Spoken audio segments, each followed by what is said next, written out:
Dating Tropical Depression 17W ay humina at naging isang remnants na lamang, pero nanatili aktibo sa ating tropical cyclone assessment. So ang tsansa na pagiging isang bagyo ay bumaba na lamang. At posibleng malusaw na lamang ito this coming weekend. At 97W ay maliit pa rin ang tsansang tumama sa bansa. At mga uulanin sa Visayas at Mindanao, epekto pa rin ng monsoon trough na umiiral mula kay dating Tropical Depression 17W, ating tatalakay.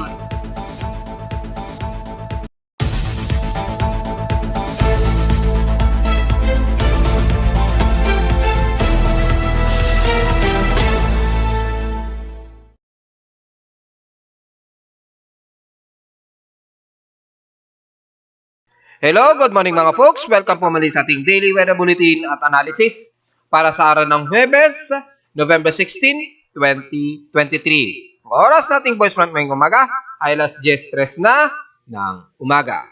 Mula dito sa may Luzon, kasama na ang Northern Luzon area, ay makakaranas pa rin ng mga kagagatamtaman. May mga ilang partly cloudy at mga ilang maulap ang iiral, especially sa may bandang North, Eastern Luzon pa rin hanggang sa silangan ng bahagi ng Luzon, mula din sa bahagi ng Aurora, Quezon Province at ilang bahagi ng Bicol Region. Pero sa atin sa Metro Manila hanggang Central Luzon, hanggang sa ilang bahagi ng kanluran ng Northern Luzon ay medyo makakaranas pa rin tayo ng mga katamtaman, medyo fair weather, pero expected pa rin ang malamig na simoy na ng hangin na nararamdaman natin lalo na sa hapon at sa gabi, epekto ng ating northeasterlies. Bagamat umiiral pa rin ang ating shear line, bagamat manipis ito, o yung manipis na shear line lamang na umiiral din sa may bandang South Luzon ay magpapatuloy pa rin ng mga ilang kalat-kalat na mga pag-ulan.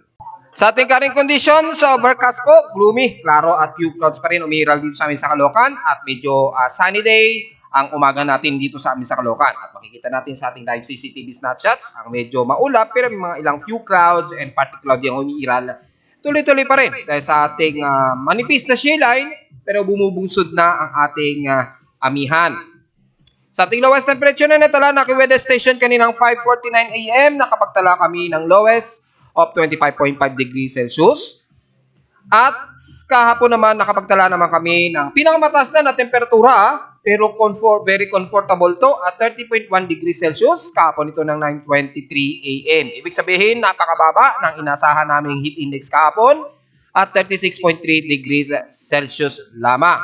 Pero kung ipagtatabi sa mga heat index ni Pag-asa since kahapon, kung updated, ay nangunguna ang Dipolog sa may Zamboanga del Norte na may 42 degrees Celsius, kasabay ng Zamboanga Peninsula at 43 degrees Celsius. At pangalawa ang bahagi ng Cotabato at ng Dagupan sa Pangasinan. And the rest, mas mabababa na po, epekto ng mas malalamig na temperatura since kahapon. Sa ating outside humidity, medyo drier po tayo. So, ibig sabihin naman ay mag-iepekto ang medyo maalinsangan dito sa atin sa Metro Manila at sa bahagi ng Northern Luzon. Pero maliban sa may silangang bahagi ng Luzon dahil nga po sa patuloy pa rin ang pag-iral ng ating easterlies at salubungan ng malamig na hangin na nagdudulot ng ilang shear line pa rin. At sa bahagi ng Southern Luzon at Bicol Region pa rin. Pero dito sa Metro Manila at Central Luzon, magiging mas maalinsangan o drier ang ating outside humidity at 67% nga po.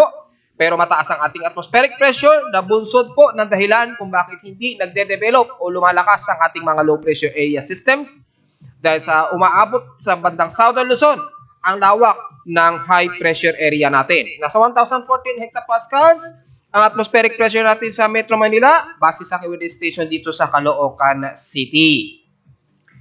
Sa ating high tide and low tide status ay so far may 12 hours tayo and 5 minutes to high tide. So hanggang halos itong maghapon ay magiging low tide tayo ngayong araw. So layo-layo pa rin sa ating maliliit na sasakyang mangingisda natin na lumayag dyan sa Pampang na Manila Bay. Medyo layo-layo muna kayo sa may bandang West Philippine Sea muna dahil mababaw ang karagatan. Wala tayong komento sa air quality. Maganda ang ating air concentration dahil maganda ang daloy ng ating northeasterly wind flow. Sa almanac, sumikat ng haring araw kaninang 5:57 AM at inasang lulubog ito mamayang 5:24 PM. At ang ating 9% na po na illuminated, makikita na to. Yung ating waxing crescent na sinag ng buwan ay sisikat naman ngayong maga o sumikat na po by 8:35 AM. So kung sisilipin natin sa sun and moon position, ang altitude o elevation na ng buwan ay nasa 28 degrees na po. So nasa taas, makikita siya sa mataas na bahagi. Kung medyo klaro at hindi masyado o nakakapag-penetrate ang liwanag ng buwan, pwede nyo makuha yan ng inyong mga binoculars and telescopes. Maganda ang mga shottings kung maliwanag. At inasang lulubog naman ito mamayang gabi na at 7:56 PM. At sa ating local weather outlook para ngayong Huwebes hanggang bukas ng Biyernes, magiging partly cloudy pa rin ang maghapon natin, pero may forecast na uulan din daw ang ating maghapon. Maaaring hindi dito sa Metro Manila, pero ay nasang occasional at isolated rain showers ang aasahan natin sa bahagi ng Luzon. Siyempre, damay na ang Northern Luzon na yan at bahagi dyan sa may Southern Luzon area. Bukas naman ang Biyernes, magiging partly cloudy rin ang maghapon at ganun din walang indication ng chances of rainfall, pero naka-indicate sa indication natin na magiging maulan ang ibang bahagi ng bansa maghapon. Samantala sa ating monthly seasonal cycle GI system mula sa Atlantic Report ng global reports natin ay makikitang nag-update na po ang month of October at makikita natin na natili pa ring mataas yung significant na global temperature natin. Ayun 0.98 degrees Celsius po. So lumalabas ay mas mataas pa rin ito sa nakalipas na mga ilang dekada since 1980. Nanatiling mataas pa rin ito despite na bahagyang bumaba ito from September. Pero normally kasi yan kapag nagtataglamig o nagiging winter season, bahagya itong bumababa talaga. However, yung significant na mataas na global temperature niyan, nanatili pa rin mataas. So halos sa 1 degree Celsius pa rin ang itinaas nito mga folks. So hindi pa rin maganda ang ating output ng seasonal cycle ng temperatura sa global temperature since October. So hopefully mas bumaba pa yan or at least luminya man lang sa mga ibang nakaraan pagpasok ng November at December. Pero hindi kasi maganda ang implikasyon pa rin kapag ganito kataas. Dahil kung titingnan natin sa Asian monitoring mula sa Japan, kung titingnan natin yung global temperature, mataas din ang year 2023 sa month of October at 0.74 degrees Celsius na temperatura. Hindi pa rin ito maganda. Ibig sabihin lamang yung average natin kung ang temperatura natin sa Pilipinas ngayong October ay nasa 30 degrees Celsius, ay pumapatak ito ng halos 31 degrees Celsius ang average temperature natin sa Pilipinas. So ang laki pa rin ng pagtaas ng temperatura kada taon mga folks. Diretso agad tayo sa ating ginagamit na satellite imagery para sa lagay ng mga panahon ngayong araw. Mula sa Northern Luzon, typically ang Northeastern Luzon ay medyo maula pa rin, partly cloudy, pero manipis lamang ito at asahan ang mga isolated rain showers lamang nitong maghapon. Pero mangunguna ang medyo humid at maalinsangan pero katamtaman ang lagay ng panahon na mararamdaman pa rin natin ang daloy ng cold breeze dahil nga po sa ating northeasterlies o ng ating hanging amihan na umiiral na po sa halos buong Northern Luzon na umaabot na ng Central Zone at Metro Manila. Yung shale line sa may bandang Southern Luzon, masyadong manipis na lamang po ito. Manipis siya dahil unti-unti numinipis po ang easterlies dahil nga po sa lumalapit yung monsoon trough na ito ni dating Tropical Depression 17W. At dahil sa lumalamig ang mataas na himpapawirin, bumababa po ang daloy ng easterlies. Masyado na siya nako-compress dito. So yung easterlies, numinipis, humihina po ang daloy ng easterlies dahil nako-compress ng monsoon trough mula kay 17W. Naging remnants na po pala, itong si 17W, remnants na lamang yan. Yung pagiging intensification, under observation pa rin natin dahil nanatiling mataas pa rin yung kanyang up o low anomaly. Bagamat remnants na lamang ito ay nagdudulot po ng mga pag-ulan dito sa bahagi ng Eastern Visayas at buong bahagi ng Eastern Mindanao area. Dahil nga po sa monsoon trough na nabubuo mula dito kay remnants ng 17W. So, uncertain na po kung magre-intensify ito pagpasok ng ating PAR sa loob ng 30-hour period na lamang. At yung monsoon trough na ito na magpapaulan sa bahagi na silangan ng Mindanao, expected po ang maghapon, lalo na sa may bandang Eastern Visayas, Central Visayas, hanggang west sections na yan ng Negros Region. Magiging maulan po ang areas na yan. At sa bahagi ng Eastern Mindanao naman, kung silipin natin sa Himawari 8 para mas detalye, ay ang buong Agusan del Norte, Surigao del Norte, hanggang Agusan del Sur, Compostela Valley, hanggang Davao Region, kasama ang Davao City, at ilang bahagi ng Sorsogon, magiging maulan po ang maghapon natin ngayon dyan. Dahil po sa monsoon trap mula sa remnants ni 17W. At dahil sa magiging maulan ay magdala po ng pananggalang sa ulan bukod sa tinding sikat ng araw. Pero dahil mas magiging makulimlim ang bahagi ng Mindanao hanggang Northern Mindanao ay magdala na lamang ng pananggalang dahil po sa mga asahang mga occasional rain showers at may mga pagkulog at pagkilat. Damay na dyan ang buong Sorsogon although magiging maulap at mga ilang light to moderate showers ang iral, expected ang mga randomized moderate to heavy rain showers hanggang dyan sa bahagi ng Bukidnon area at buong bahagi ng Davao City magiging maulap at magiging maulan. So iwas po sa posibleng mga pagbaha at wag naman sana mangyari ang mga pagguho ng lupa. Samantala sa may bahagi ng Zamboanga Peninsula, magiging maulap din unti-unti ang lagay dyan despite na mataas ang humid natin dyan. Hindi humidity yung humid, yung mainit na pakiramdam ng temperatura dahil mahirap pong mag-saturate yung water vapor sa paligid dahil po sa maalinsangan pa rin ang panahon. Pero dahil sa iiral ang mga makulimlim at mga isolated rain showers, dahil pa rin sa monsoon trough na ito ay magdudulot ng mga ilang kalat-kalat na pag-ulan na may mga pagkidlat at pagkulog lalo na mamayang hapon. Kaya magdala po ng pananggalang sa ulan sa buong bahagi ng Zamboanga Region. Hanggang dyan sa may bandang Basilan at Hulusulo, magiging katamtaman at ilang mga part dito mostly cloudy ang iiral. So expected ang mga ilang isolated rain showers. Pataas ang bahagi ng Visayas ay buong bahagi ng Leyte at buong Eastern Samar Region mula Policarpio, Calbayog, Borongan, pababa na po yan ng Gian Eastern Samar.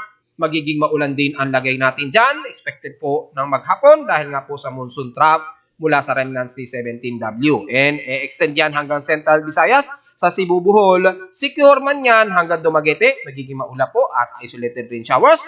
Anytime na rin sa bahagi ng Sipalay, Bayawan City, hanggang dyan sa may bahagi ng Iloilo, sakop ng Panay Island, hanggang dyan sa may Kalibo, Aklan, magiging maulap din ang lagyan ng panahon at magkakaroon ng mga isolated rain showers, epekto ng extension trough, ng monsoon trough nito ng remnants ni 17W. So dahil very active ang mga low upward low convection despite na remnants ito ay anytime sa mga nagtatanong kung posible pa ba lumakas yan. Anytime ay pwede pa rin yan lumakas hanggat nasa dagat pa itong si 17W, itong remnants na to ng low pressure area habang nasa Palau ito na tumatawid. Didiscuss natin mamaya yung magiging condition yan ng remnants si 17W. Samantala sa may bandang South Luzon, magiging party to mostly cloudy rin pero mangunguna muna ang medyo maalinsangan at katamtaman, fairly weather ang magiging lagay ng panahon. Magdala ng pananggalang sa tinding sikat ng araw mula dyan sa bahagi ng Camarines Sur, pataas na ng Camarines Norte. Pero expected mamayang hapon, magkakaroon ng mga isolated rain showers din na may mga pagkulog at pagkidlat sa buong bahagi ng Camarines Sur, mula dyan sa bahagi na rin ng Catanduanes Island, Karamuan, City of Iriga, pababa na ng Legazpi at Sorsogon City, magiging partly cloudy ang iiral. So expected nitong maghapon ay asahan ang isolated rain showers. Damay na ang buong Masbate, ilang bahagi ng Tabias Island at Sibuyan Island sa Romblon at Marinduque sa Southern Luzon area. Samantala ang Mimaropa, bukod sa magiging katamtaman muna, medyo maalinsangan pong iiral pero may mga ilang partly cloudy ang iiral sa may bandang Coron, El Nido, Taytay hanggang San Vicente. Pero the rest ng Puerto Princesa, pababa na po ng Bataraza, magiging maaraw po ang panahon ninyo dyan. So magdala ng pananggalang sa tinin. Sikat ng araw, expected po na aabot ng approximate 35 degrees Celsius ang temperatura dyan itong maghapon. Pero hindi natin niruled out ang mga forecasted rain showers pagsapit po ng hapon na gabi dahil malamig po ang temperatura dyan pagsapit ng hapon. Kaya mga di inaasahang mga occasional rain showers ay aasahan mamayang hapon. And the rest ng Camarines Norte, papasok ng Quezon Province, dyan sa silangan ng Luzon, mula Pulilio Island hanggang Kasiguran, Aurora. So far, magiging maaraw po at ilang partly cloudy ang medyo iiral ngayon. Tamay na ang Calabarzon, kasama na ang Metro Manila, Central Luzon at buong bahagi ng Angeles at Zambales. Magiging maaraw din ang lagay ng panahon despite na may mga mararamdaman tayong cold breeze epekto ng ating amihan, and the rest ng bahagi ng Pangasinan, La Union, kasama na ang Benguet at Baguio City, pataas na ng Ilocos Sur hanggang Ilocos Norte na po yan mga folks. Despite na maaraw at medyo drier ang ating paligid, asahan din ang mga isolated rain showers din naka-forecast po tayo. Despite na medyo mababa ang tsansa nito, pero yung mga hindi inaasahang pag-ulan ay medyo paghandaan pa rin. Panandalian lang naman siguro yun, typically mga drizzle rains. Dahil mangunguna po ang daloy ng ating northeasterlies o ng ating amihan na mas mararamdaman yan ng mga taga Northern Luzon, pababa yan ng mga taga Pampanga, at ilang bahagi ng Bulacan at papasok na rin sa ibang bahagi ng Metro Manila.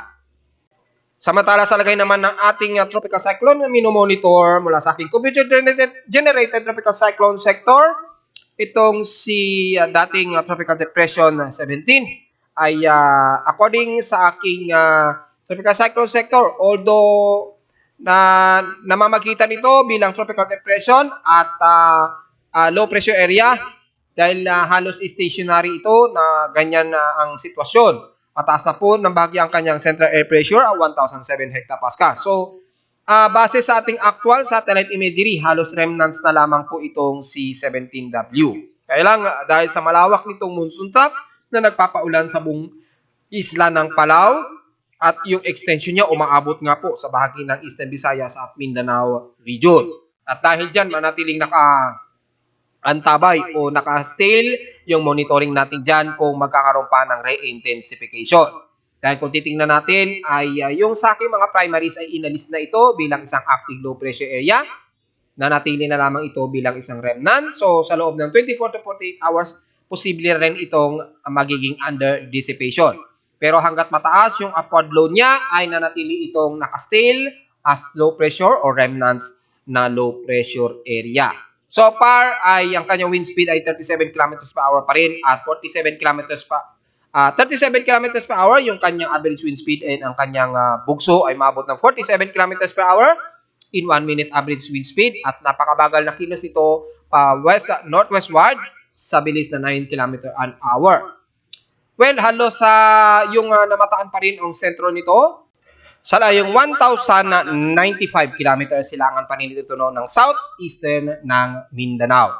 So sa may bandang bisinito ng Palau Island mga folks. So halos mahigit 3 araw na itong namamalagi dyan sa may bandang dagat Pasipiko sa labas ng ating Philippine Area of Responsibility sa silangan pa rin ng bandang Mindanao area. Pero anytime within 30 hours, papasok na po ito ng ating Philippine Area of Responsibility. Masyado lamang mabagal ang pagkilos niya west-northwestward, kaya medyo natatagalan pa ang inaasahan nitong pagpasok ng ating Philippine Area of Responsibility. Pero within 30 hours ay inaasahang papasok ito ng ating Philippine Area of Responsibility. Pero hindi yung kanyang cyclonic circulation, kundi yung kanyang monsoon trap ang magdudulot ng mga pag-ulan nga po sa bahagi nga po ng Eastern Mindanao at Eastern Visayas na nagpapaulan ngayong umaga sa areas na yan.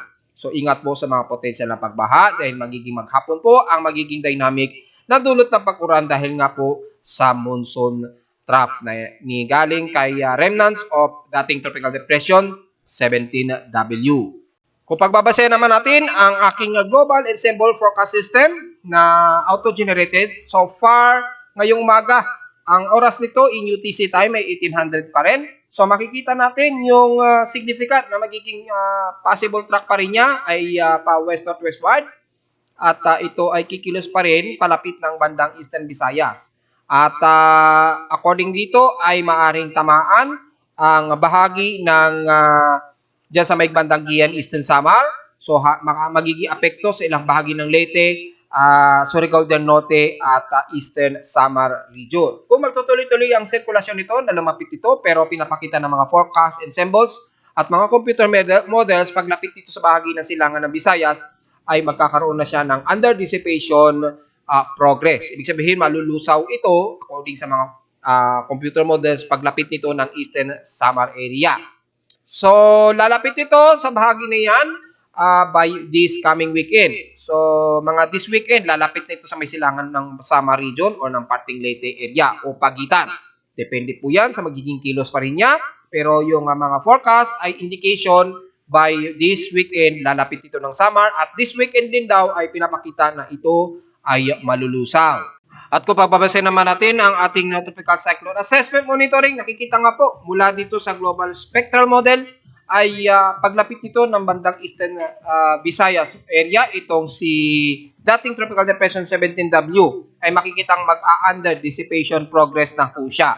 So, posible talaga na paglapit niya ng kalupaan ng Eastern Visayas ay maaari itong malusaw or maaari mag-traverse ito sa remnants of low pressure area habang tumatawid dito ng Central Visayas palabas ng bandang Palawan area. Dahil nakikita natin sa kanyang wind speed and direction na natiling ma-shallow yung kanyang circulation bagay sa pagtawid nito sa bahagi ng Central Visayas.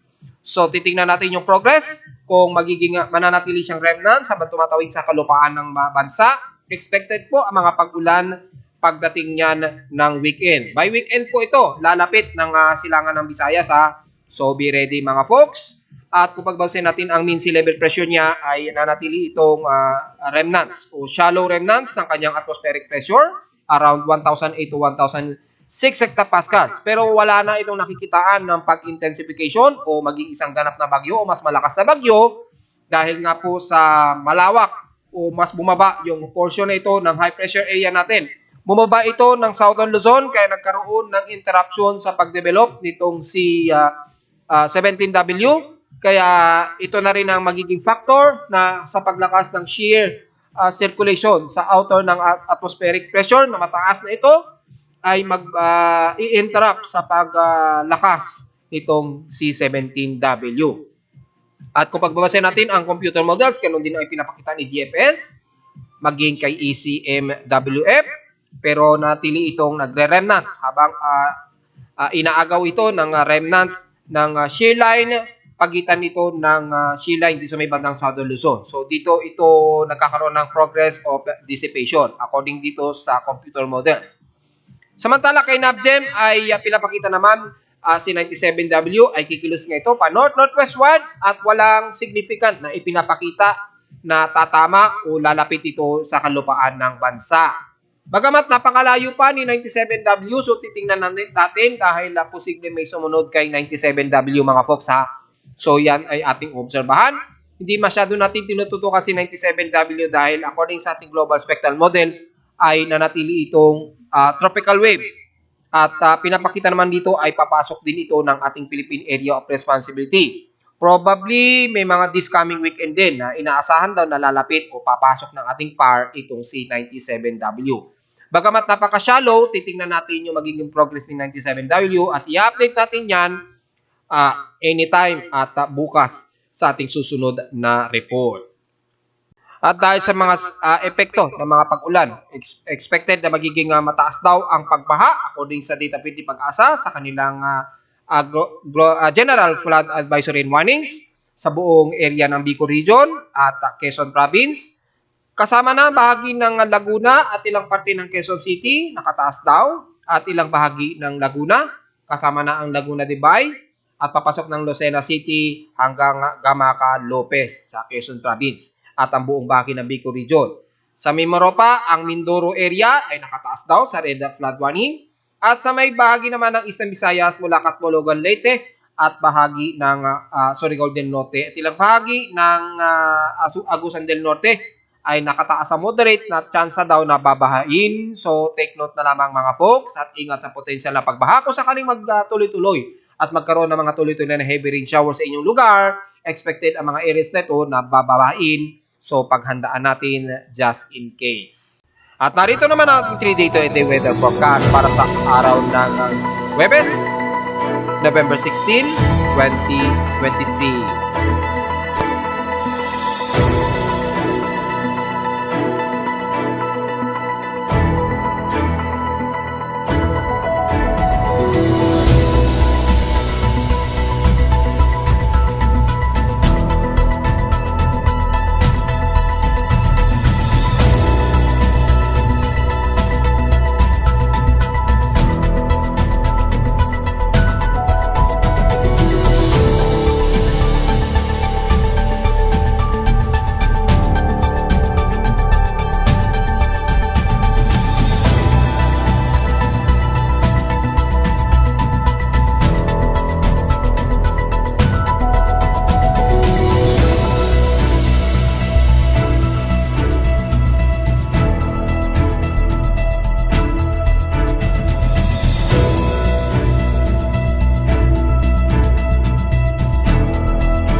At hanggang dito na lang po ating daily weather bulletin at analysis para sa araw ng Huwebes, November 16, 2023. Huwag po kalilimutan na mag-like, share, and subscribe po sa ating YouTube channel at visit lamang anytime sa ating website na www.pimoweather.com para sa may pamang detalye na gusto niyo malaman na hindi natin na-report ngayong umaga. Take note na lamang kay 97W, mag-update tayo niyan dahil medyo malayo-layo pa naman yan kaya hindi natin masyado muna i-report despite kay 17W. At sa mga ibang status natin, lalo na sa ating atmospheric pressure at dryness ngayong umaga at 64% ha. So take note yan mga folks. At sa mga dimang data feeds mula sa iba't ibang weather agencies. Maraming salamat po mga folks at magandang araw po sa ating lahat.